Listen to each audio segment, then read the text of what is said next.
The 5th-year option decision for Neal and Thibodeaux. Some big times, some big first-round picks to the Giants. Thursday's the deadline to make the move. So tomorrow night, we got to figure out what we're doing. We're going to send these guys another year. We got to tell them to go kick rocks, or we're going to sign something bigger. Neal's probably the easiest answer of most guys if you want to bring him back or not, especially for that salary cap. He is a big old fat goose egg. You tell that guy to kick rocks and flip burgers. It's a no. Doug Durnan of The Athletic said that Thibodeau's career has been an interesting journey. He registered only 4 sacks as a rookie, but advanced metrics suggested that he would be more disruptive in pass rusher than the sack total indicated, which is 100% true. Anyone that had eyes on this guy obviously saw that. Dan also went on to say, then he piled up 11.5 sacks in his second season, but advanced the metrics to indicate that sacks totals was inflated. He had 5.5 sacks in 12 games this season, and again advanced the metrics.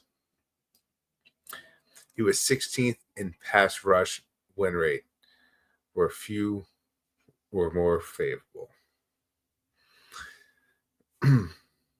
He's speaking high, but he also went on to say, regardless of numbers, Thibodeaux hasn't made the impact that was expected he would with the 5th-round pick in the 2022 draft.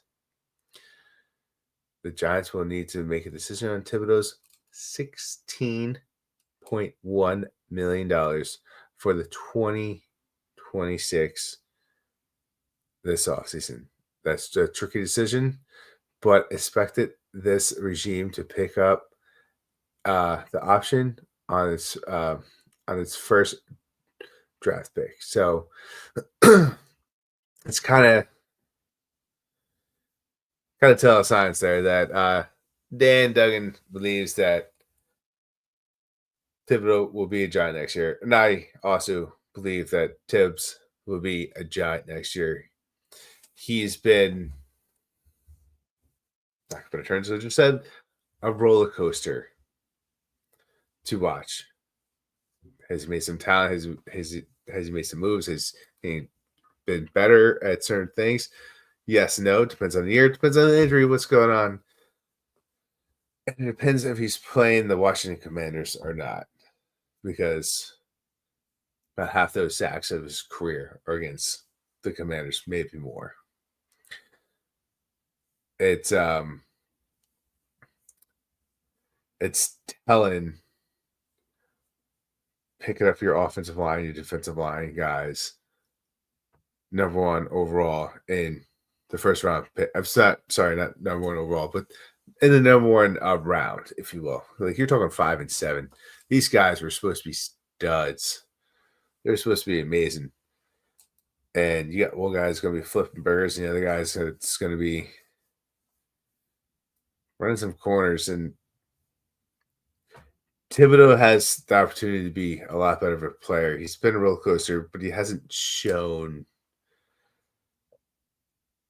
that top tier. Like, I feel like the Giants at this point have 2 quote unquote top tier edge rushers